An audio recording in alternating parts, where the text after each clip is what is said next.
Have you ever thought that you might end up behind bars by mistake? Imagine waking up one day and having your life turn into your worst nightmare. I never thought it would happen to me. All my life I lived in the countryside, drinking beer, fishing, and going out with women, if I was lucky. Not that I was a good guy, but I certainly wasn't a killer. Then one day, pop, cops at the door. Didn't even let me figure out why. They cuffed me, and hey, let's go. The trial, of course, is a formality. We've bought everything. As it turns out, it's a shady case. They made me guilty of murder. They said they caught me in the act. Except I'd never even seen the place in my life. But who cares? A kid with no money, no lawyer. Let's lock him up to make a checkmark. The judge is ranting like a poem at a matinee, and I'm standing there, looking at him, and I realize I'm screwed. Neither my mother, who fell on her knees there, nor my pleas, I didn't do it, nobody needs me. They decided the guy's fate like they decide what to cook for dinner. And here I am in this prison. I was sitting in my cell, thinking of beating my head against the walls, out of hopelessness. But that's just for a while. You can't knock heads for long here. You gotta survive. And if you want to survive in prison, you have to become a beast like the others. Thank you for watching my channel. I create videos for your enjoyment. Please subscribe if you want to support my efforts, it's very important to me. I apologize in advance for any mistakes. Dubbing is done by neural network. Please point out mistakes in the comments so I can correct them. Prison is a separate world with its own rules. You either fit in or you're dead. And that's when I realized that being a nice, sweet boy was no longer an option. Forget all your ideals. Forget about your mom telling you there's justice in the world. Here, justice is about who's stronger. And I've accepted that.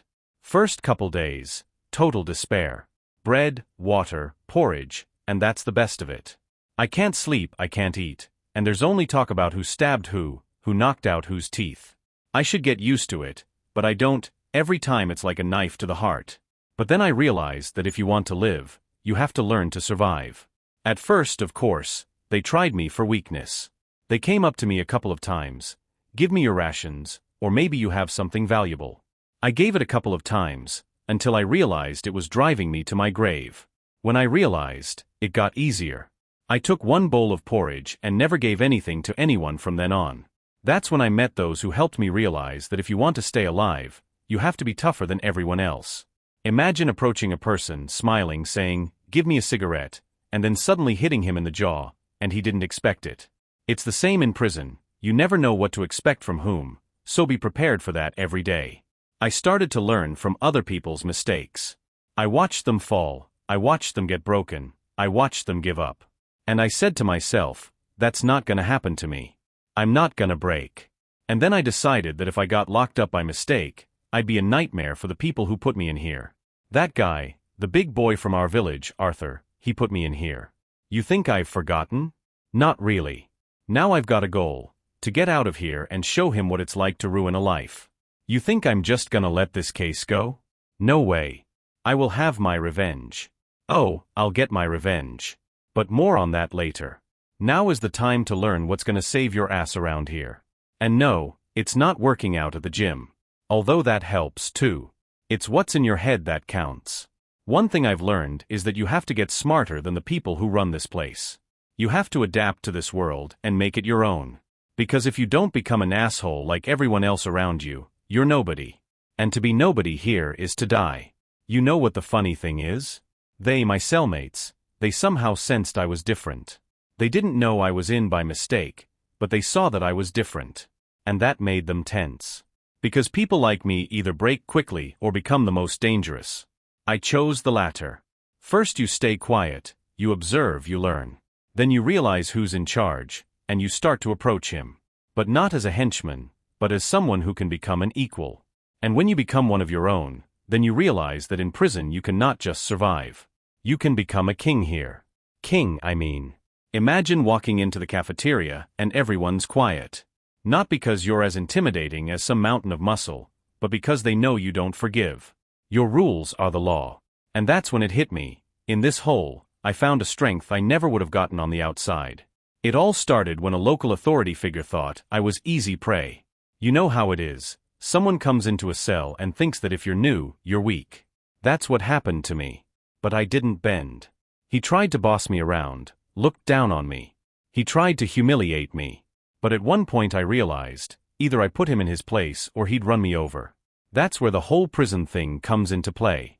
Fighting isn't just a physical confrontation, it's a war for respect. And if you win, you don't get touched again. That's what happened to him. I didn't just beat him, I made a show of it. And you know what's important? I wasn't stronger. I was smarter. How did I do it, you ask? It's simple. I watched him, studied his weaknesses. And when the moment was right, I took advantage of it. I hit him when he wasn't expecting it, and then I showed him who was boss. No one else ever messed with me. And him? He became my ally.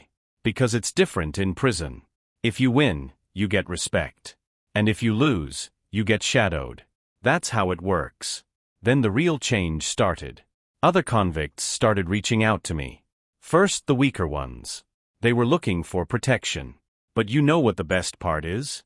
When you start gathering people around you who are willing to listen, you automatically become a leader. And I took that chance. I realized one thing.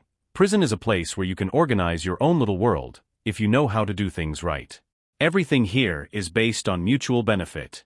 For example, someone can get cigarettes, someone can sneak better food, and someone knows how to arrange a phone call outside. So I decided to gather all of them around me. We created a real network. At first it was small services, and then I started dealing with bigger issues. And that's when I realized that strength isn't just in your fists. Strength is in information, in connections, and in the ability to negotiate in time. As time went on, I got respect. Nobody touched me or tried to humiliate me. I became my own to everyone, but not a simple one, a man to be reckoned with. And in this world, believe me, that was everything. But you know what I always kept in my head? I remembered who put me here. That big shot whose daddy buys judges and prosecutors, who thinks he can control other people's lives like they're his toys. He thought he was rid of me for good. But I'll tell you one thing. I'll be his worst nightmare on the outside. Remember I told you about the plans? Well, as soon as I get out, I'm gonna find him. I'm gonna find his wife, his daughter. I'm gonna make them feel the same humiliation I felt. And he's gonna watch it, powerless to do anything about it. Because there are worse things than prison, knowing you can't protect your loved ones. But I'm not going to lay all my cards on the table at once. The whole point is for a man to agonize. For him to start every morning with the thought that today may be his last peaceful day. And at night, when he goes to bed, let him be afraid to close his eyes, because I'm out there somewhere. Yes, vengeance is an art. And I will be the most skillful at it. When I get out, I'll have a plan. And that plan is almost here. Oh, I'm gonna wrap it up nicely. But I won't get ahead of myself. All in good time. As the saying goes, you'll get there sooner or later. Here in prison, every day is a step toward my release. Every day I get stronger, smarter. I learn from other people's mistakes and my own victories. And when I get out of here, I'll be ready to get my game on. You're gonna tell me revenge is for the weak? Well, you know, maybe I used to think that once. But then I realized, sometimes the only thing you have left is the desire to make things right. And if that means using the most brutal methods, I'm ready. But for now I'm here. And here I have to continue to live by the rules I've created. I have a team now, I have connections. And it's not just a way of surviving, it's my way of preparing for more. Because there's more than revenge waiting for me on the outside. There's a real life waiting for me, where I'll finally be who I was always meant to be. And you know what the funny thing is? They're out there thinking they've got it all under control. They're living their lives without even realizing their world is about to be turned upside down. But here's the interesting thing. As you sit there, time starts to play tricks on you. At first, it seems like every day seems like an eternity. You're counting minutes, hours, trying to stay afloat. Then something clicks in your head and you get used to it. You get used to this shit, this routine. Prison becomes your reality, and everything on the outside becomes a distant dream. At first I thought I was gonna go crazy. It was the same every day, walls, bars, disgusting porridge for breakfast, and those empty faces all around. But one day, sitting in the corner of the cell, I realized, this system wants to break me. To make me a shadow of myself, so I'd never be who I was again. And you know what I decided? I'm not going to give them that joy. Here inside, you either rot from the inside out or you become someone else. I chose the second option. Every day I strengthened myself. Physically, mentally, and as a human being. I never knew you could find that kind of motivation in this shit. But when they take everything away from you, you're the only one left. And you gotta hold on to it like it's your last chance. At first it was simple. I was pumping, eating this gruel and water as fuel for my body, and then I started thinking.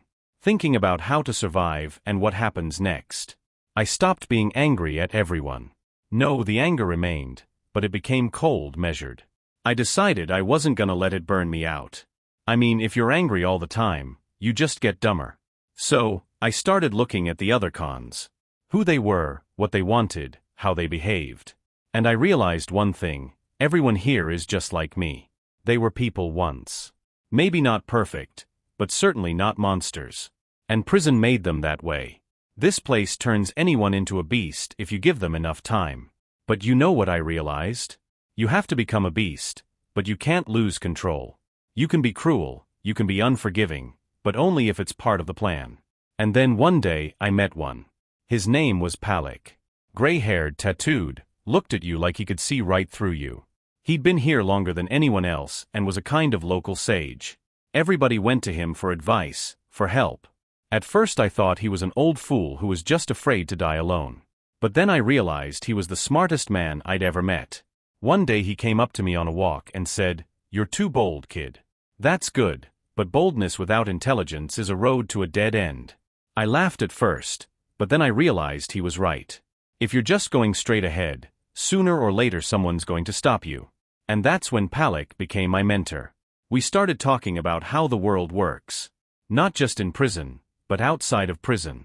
He told me that revenge is like chess. You have to wait, plan every move. You can't just barge into your enemy's house and destroy everything. No, you have to set the stage first. Make him feel safe, and then strike when he least expects it. I listened to him, and it seemed like nonsense to me. But the more I thought about it, the more I realized he was right. Because if I went out there and just threw myself at that major, it would be a one-time game. But if I did it right, he'd suffer for a long time. A long time. So I started training not only physically, but mentally as well. I planned. You see, revenge isn't just an emotion. It's a science. And the better you understand it, the more pleasure you get from the result.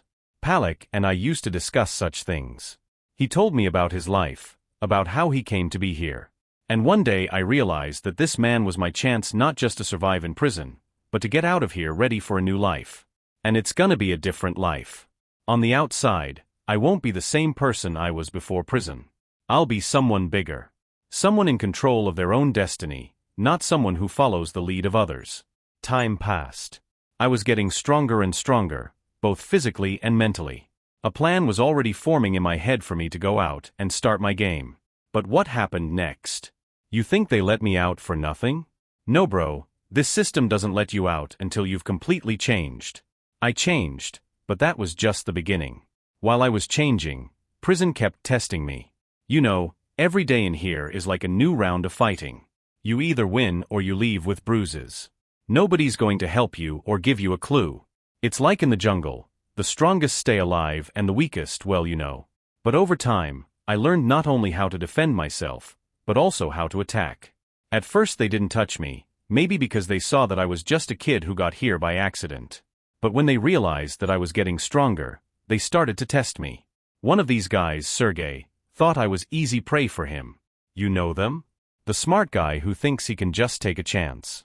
So one day he came up to me when I was in my cell and said, "Why are you so conceited? You think anybody here is afraid of you?" And I realized the moment had come. That was my first test. I looked at him, smiled and said, "Afraid? No. But you can be the first to try." And you know, he tried. He took a step toward me, thinking I was just going to back down like that, but I let him know it was his mistake. Quickly, clearly, and most importantly, in a way that no one else would want to repeat his path. I don't want to go into details, but let's just say that after that incident, no one came to me with such conversations. And you know what I felt then? I realized this isn't just a prison. It's a school. A survival school where you either learn to be a predator or you become someone's victim. And I wasn't going to be a victim anymore. Palik just grinned when he saw it all. He already knew it was going to happen and was probably waiting to see how I would cope. He then said, "Now they know who you are. But don't relax. They'll always be looking for a way to break you." And that was the most important lesson of all. You can be strong, you can be smart, you can be cunning, but there will always be someone who wants to test you again. And when that moment comes, you have to be ready. But you know what my first thought was? Revenge. Every day I imagined getting out of here and cleaning up the mess. That major who put me away didn't know who he put behind bars. He probably thought I'd rot in here, that I'd be nothing. But I'm gonna show him that prison isn't the end. It's just the beginning. My goal became my mantra. I reminded myself every day that this was all for a reason. Everything that happened to me was so that I could become the man I was meant to be. And when I get out, I'll be ready. I won't just barge into his life, I'll tear it apart. I'll make him regret every day he lived quietly, thinking I'd never come back. But you know what the funny thing is? My revenge won't start with him. No, brother, I'm gonna take his most precious possessions first. His wife and daughter. They'll be my first step in destroying him. He will watch me play with his life like a cat with a mouse. He will beg for mercy, but it will be too late. I've even got it all worked out. Imagine, I knock on his door. He opens the door, and there I am. I'm standing there, smiling. He doesn't recognize me right away because it's been years. But when he realizes who's in front of him, he turns pale. I say to him, "Remember me, old man? I'm the guy you threw in jail." But I haven't forgotten. And then I'm not gonna deal with him right away. I'm gonna focus on his family first. I'm gonna make him feel what I felt when I was on trial for nothing. Total helplessness. Total loss of control over his life. He'll watch me take everything he holds dear. And that would be just the beginning. I thought about it a lot in prison. When you're cooped up in four walls 24 hours a day, you have a lot of time to plan. And the more I thought about it, the more I wanted to see his face when I put my plan into action. But it wouldn't be a simple revenge. No, it would be perfect. Every detail thought out, every move calibrated. I learned that here. I've learned to wait, I've learned to plan. And now when I get out, I'll have 20 years of experience in this game. Every day when I got up from my bunk, I knew it wasn't just another day in prison. It was another day of preparation for my release. And I was ready for anything. What's gonna happen next? You want to know? Then watch it till the end. Because the best part is coming up. When you've been in prison for 20 years, life becomes a kind of movie. You look at everyone around you and you think, what would have happened if I hadn't been framed? Sometimes I'd imagine myself in that major's shoes. Typical rich kid who got away with everything. Always with money, always confident that any mess would be cleaned up for him. Me, a country boy, I didn't stand a chance. One bad night, and that's it, life went down the drain. But I'm not going to complain here. I'm not pathetic, I'm angry. My rage is the engine that fuels me. And believe me, when I get out, everyone who had a hand in my incarceration will experience it firsthand. Especially that rich asshole. Yeah, I'm not gonna touch him right away. Like I said, revenge must be subtle, sweet, like a slow poison. And the most important thing is to hit what's sacred to him. What do you think is the most valuable thing to a guy like this? Money? Self-confidence? No. His family. That's where the real pain starts. I'm gonna make sure he goes to sleep every night with his wife and daughter in my hands. And you know what the funny thing is? I'm not gonna do it right away. I'm gonna wait for the right time. That's the point. The enemy has to feel safe before he can feel the full force of the blow. But back to my time in prison. At first, of course, I was just another youngster who had gotten here by mistake. The cellmates looked at me like I was game to be plucked. But then I became different. Prison taught me that life isn't about justice. It's about playing a game you're forced to play. And I played it. Clear, cool, methodical. One of my first steps to leadership was learning how to manipulate people. There are a lot of weak people in prison who try not to stand out. They think that if they're quiet, they won't be noticed. But that's a mistake. I approached it differently. I started helping those who were weaker than me. At first it was small things, a cigarette here, a few words of encouragement there. But then when I needed it, they owed it to me. And it worked. Over time, I gathered a small group of people around me who were willing to stand up for me. And then came the moment when I realized that I was no longer the youngster. I was no longer the naive kid who got here by mistake. I was now one of the ones in control. And you know what the best part is? It was easier than I thought it would be. All it took was not being afraid, acting decisively, and most importantly, letting those around you know that you weren't afraid of the consequences. Once you stop being afraid, others start being afraid of you. But all my power in prison was just a means of survival. Because my main goal was outside. That major and his damn family. I imagined breaking into their lives.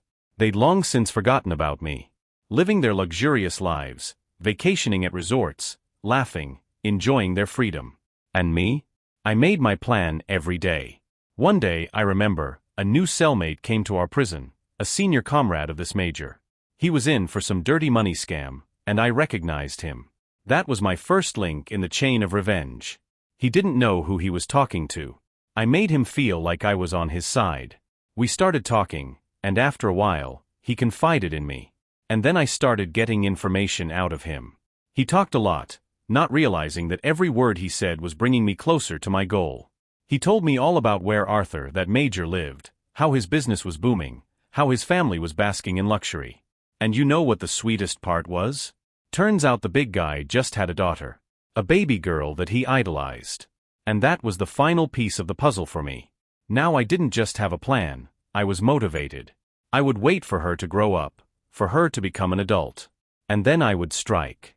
You're probably thinking, why wait so long? Why not crush it right away? But this isn't about speed, bro. It's about pleasure. It's about him realizing slowly and with horror that his world is falling apart. I'll first appear in his life like a shadow from the past. He won't even realize it's me right away. I'll be careful. I'll make him feel paranoid. He'll start to suspect something's wrong, but he won't know what it is. And at the most unexpected moment, I'll rip off his mask of calm. My revenge is an art form. And I'm willing to paint that picture for as long as it takes.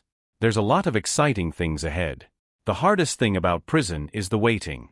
Especially when you have a specific goal on the outside. Every second, every day, you feel the tension building up inside you. You're like a taut string, ready to burst at any moment. But I endured. And I endured not for my own sake, but for the minute when I would finally get out and start my game. I watched the people around me break down. Some couldn't stand it and tried to escape, some committed suicide. I did the opposite, I toughened up. I had a purpose. Every night, when I fell asleep on my creaky mattress, his image, that major, would rise up in front of me. His smug grin, his confidence that all his problems could be solved with a call to his rich daddy. But his daddy wouldn't help me when I got out. And then one morning, it wasn't the shouting of the wardens or the clanging of the bars that woke me up. No, it was the call I'd been waiting for years. A letter. Paper. A court order. My mother, the same old woman who wouldn't give up, still found a lawyer who managed to prove that I was innocent. 20 years behind bars, and they made a mistake, you see. A mistake.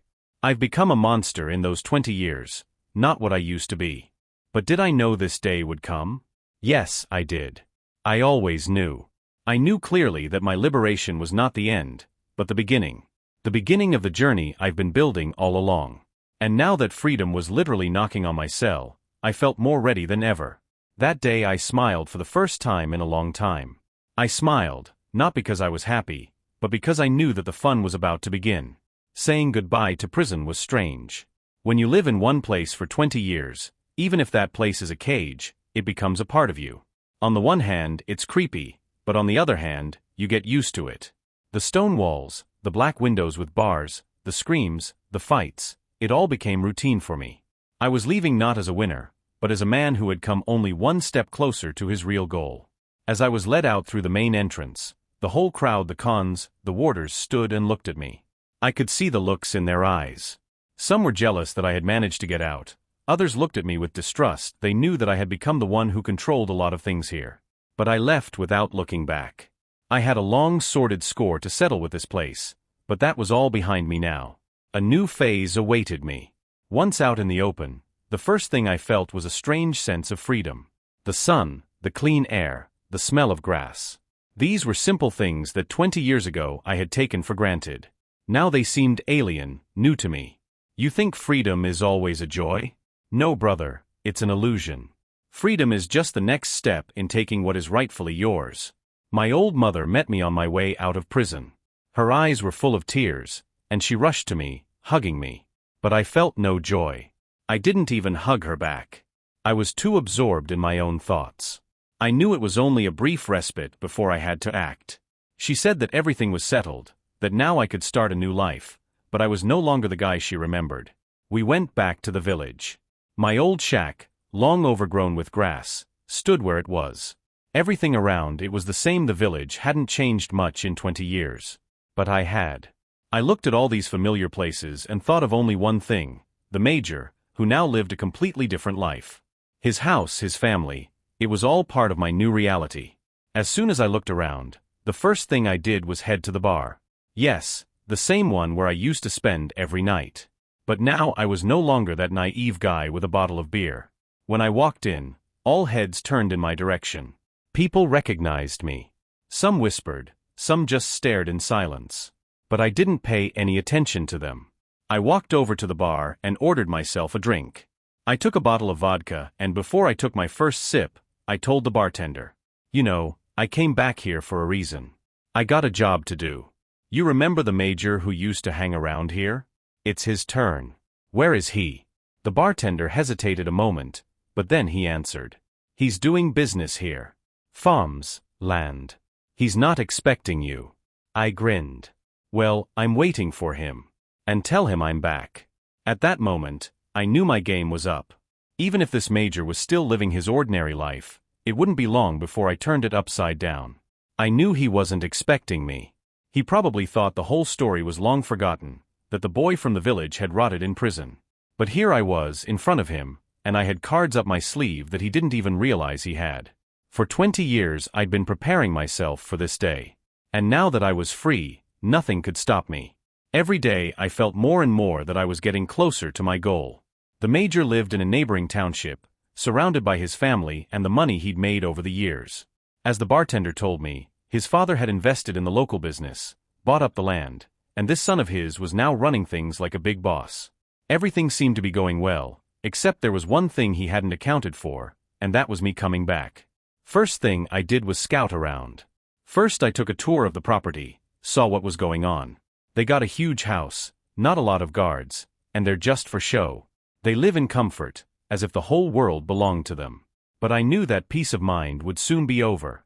I was seething inside, but I wasn't in a hurry. My revenge had to be slow, so he would feel what it was like to live in fear.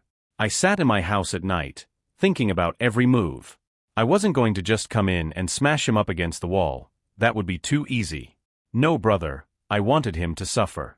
Like I'd suffered 20 years behind bars, knowing every second of it that my life was ruined. I knew I had to hit the sorest spot, and his sorest spot was his family. But before I got down to business, I needed to find out all about his wife and daughter.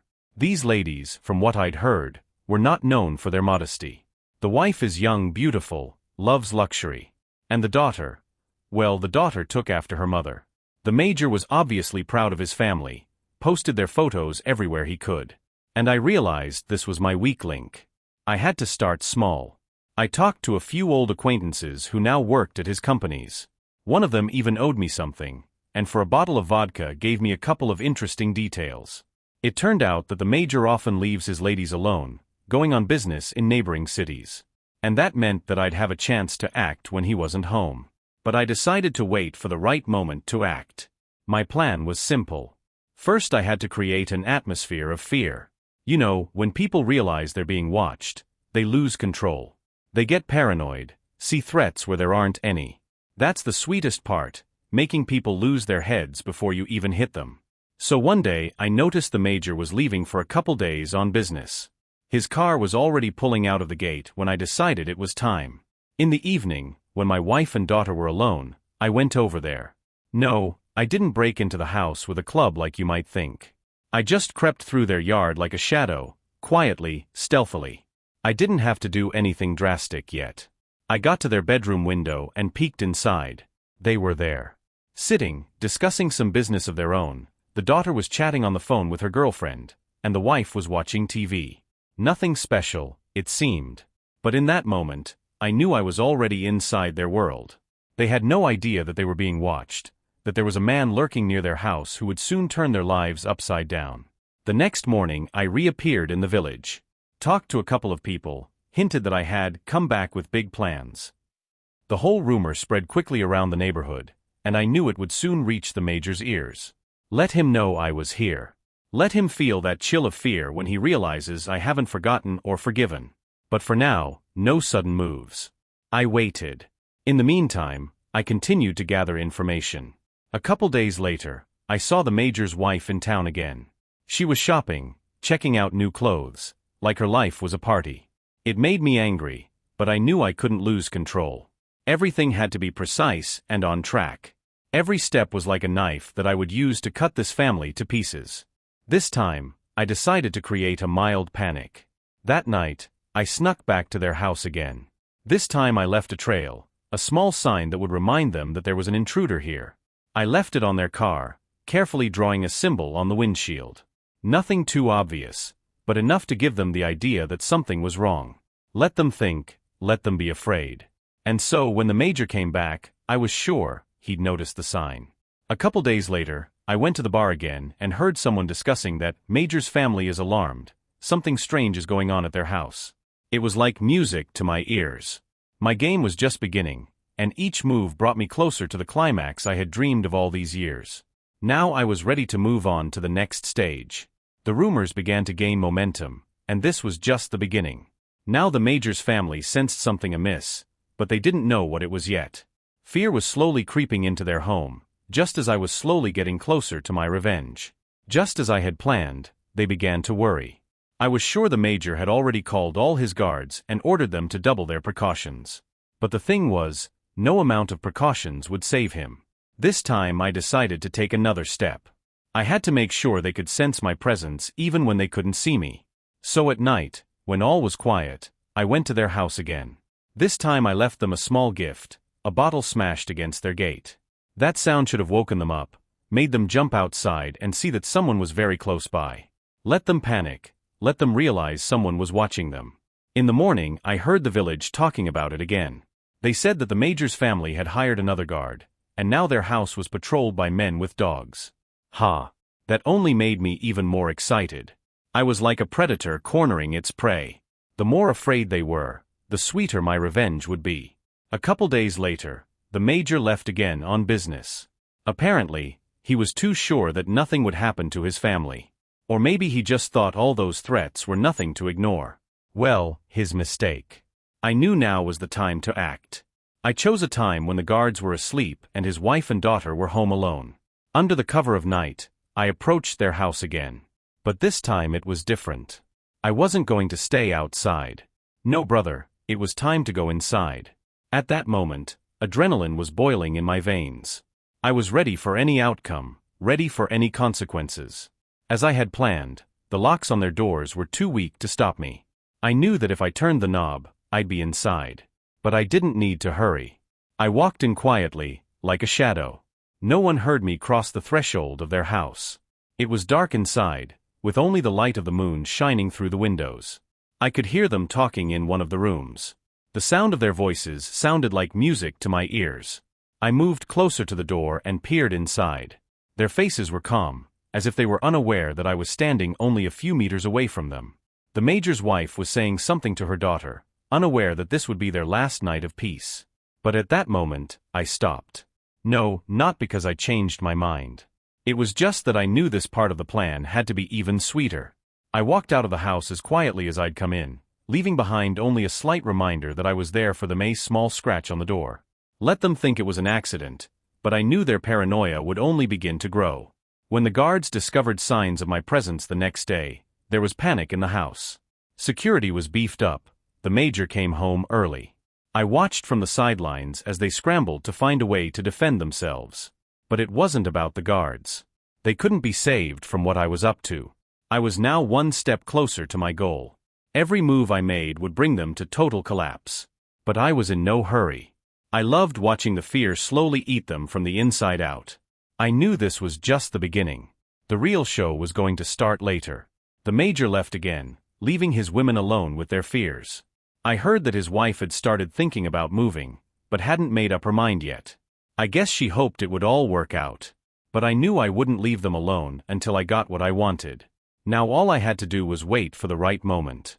And that moment came a few days later, when the major's daughter decided to stay home alone for the night. This was my chance. I knew that if I didn't take the decisive step now, everything would be lost. I found myself at their house again. The night was dark, quiet. The guards were already asleep, and no one expected what would happen next. I crept to her bedroom window and peeked inside. She was lying on the bed, talking to someone on the phone, completely unaware that things would change in a few minutes. I didn't procrastinate. This time I decided to take action. I opened the window and entered the room as quietly as I had last time. But this time it was different. She noticed me too late. Her eyes widened with fear as she realized that I was standing in front of her, the man who had turned her life into a nightmare. But I didn't say a word. All I needed was to see her fear. Let her remember this moment for the rest of her life. I stood in the middle of her room, watching the fear slowly take over her mind. The major's daughter didn't even try to scream, frozen in place like a small animal in front of a predator. I could see her hands trembling as she tried to find the phone she had just dropped on the floor. Panic gripped her, but she already realized there was no way out. I leaned closer, our faces only a few centimeters apart. There was a tense silence in the air. Her lips trembled, and shadows of despair and terror flickered in her eyes. She tried to say something, but couldn't get a word out. "You know who I am, don't you?" I finally spoke, and it was the only question she needed to hear. She nodded silently. Of course she did. Everyone in this village knew my name now. I was the man they'd put away for nothing, and the one who'd come back to make them pay. And this girl, who until recently had been living carefree under the wing of her major daddy, was now on the verge of becoming part of my revenge. But I was in no hurry. What mattered to me was not what would happen in that moment, but how they would live with it from here on out. After all, my every move was lined up to hit them where it hurt the most. I looked at her, and my words came out like a poison that gradually paralyzes the victim. "Tell Daddy I was here. Let him know this is just the beginning." I stepped away from her, feeling the tension building, the room becoming unbearably quiet. Her eyes continued to follow me, utter terror. She didn't know what I was going to do next. But that was the point. I wanted them to live in constant fear. That every night they would fall asleep with the thought that I might come. And for them to wake up every morning with the hope that it wouldn't happen. I went to the window and jumped outside without looking back. The night swallowed me into its dark embrace. Now they had to wait. Waiting and afraid. When I returned to my temporary den, I was met by one of my former cellmates. He was already waiting for me with news. "They've gone crazy," he said, smiling. "They've doubled the guards. They've put new fences around the house. But it's no use. We know how to get around any obstacles, don't we?" I nodded. Expected. The major was now trapped by his own fear. And that was just the next step to the finale. A few days later, I learned that Major's daughter had told her father everything. They tried to go to another city, to change their environment, but it was useless. I knew they couldn't get away from me. I was like a shadow that was always there. The major was already looking for ways to buy back his safety, calling old acquaintances, but no one wanted to get involved with such an enemy. My reputation was spreading faster than his money. But the main event was still to come. I was waiting for the moment when they would come to me. When the major would come begging for mercy. The days dragged by slowly, like thick honey, and each one brought me closer to release. I could feel everything around me changing. I was no longer the 20-year-old country boy who had been innocently imprisoned. I had become someone else, something more dangerous and violent. My cellmates respected me, and their respect was like currency within these walls. One of them once asked me, "When you get out, are you really going to do everything you set out to do?" I only grinned back. Words no longer mattered. Revenge was a deed, not a conversation. All these years, I had been waiting for this moment, for the last step. The release was coming, and I could already see Major shrinking in fear. All he had to do was wait for me to be outside. That day had come. I felt as if the ground beneath my feet was different as soon as I crossed the threshold of the zone. Freedom felt so strange. It seemed like something I'd been waiting for 20 long years, but it wasn't what I'd imagined. There were no more of those walls, no more cells, no more smell of cheap porridge. The air was fresh, but it felt heavy to me. Freedom was now a tool, not a reward, but a weapon I was going to use. And so the day came. Arthur and his family had returned to our village. And that meant Judgment Day had come. No one was waiting for me on the street, except for an old acquaintance, a former cellmate of mine who had been released a couple of years before. He drove up in an old 9 car and gestured me to the back seat. "Are you ready for some fun?" He grinned as I sat down. I didn't answer. The time for words had passed. Now all that was left was action.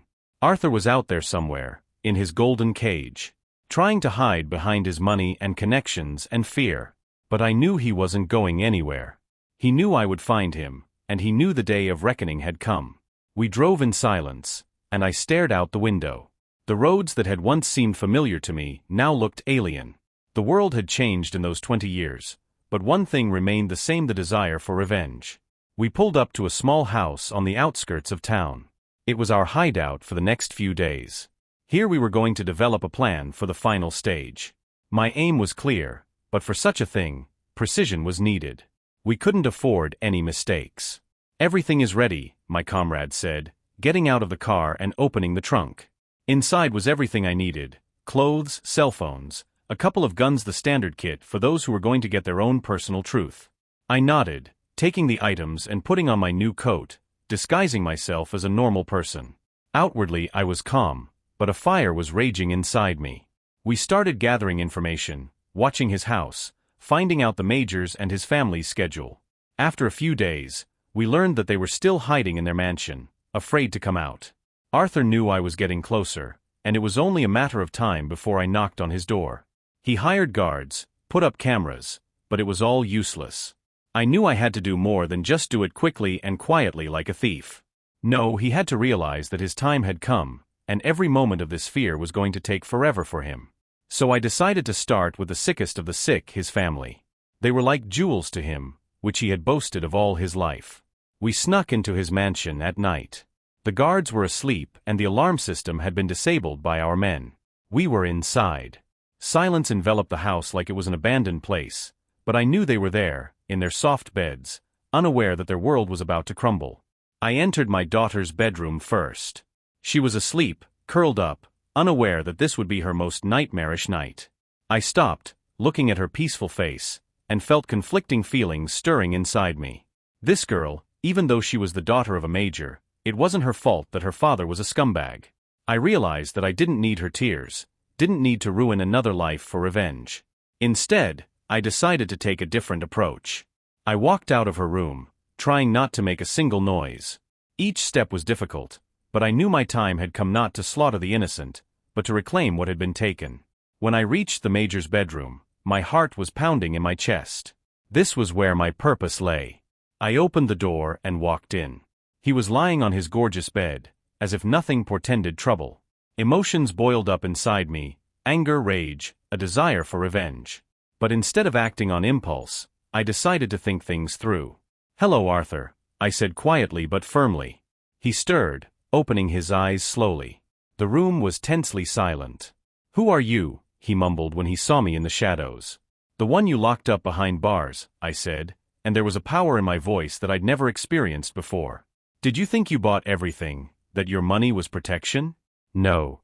I'm here to take what you have and to make you feel what it's like to be in my skin." He started to rise, fear and anger crowding his face. "You can't just walk into my house like that. I'll call the police," he shouted, but I only grinned. "The police?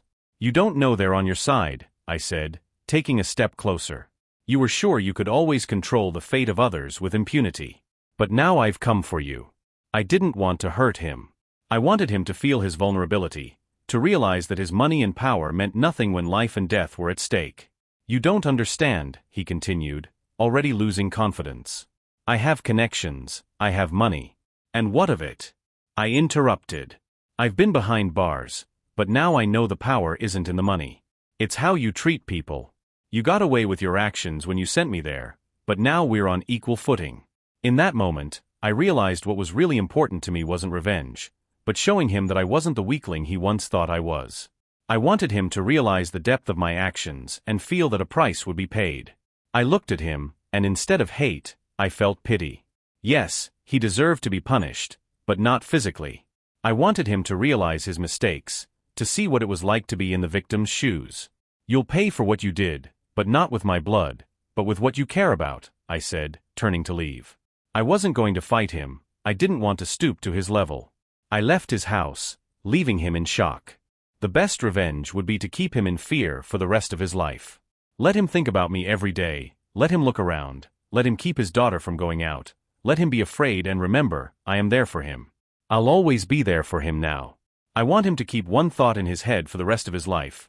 At any moment something terrible can happen to him and his family, and it's all his fault.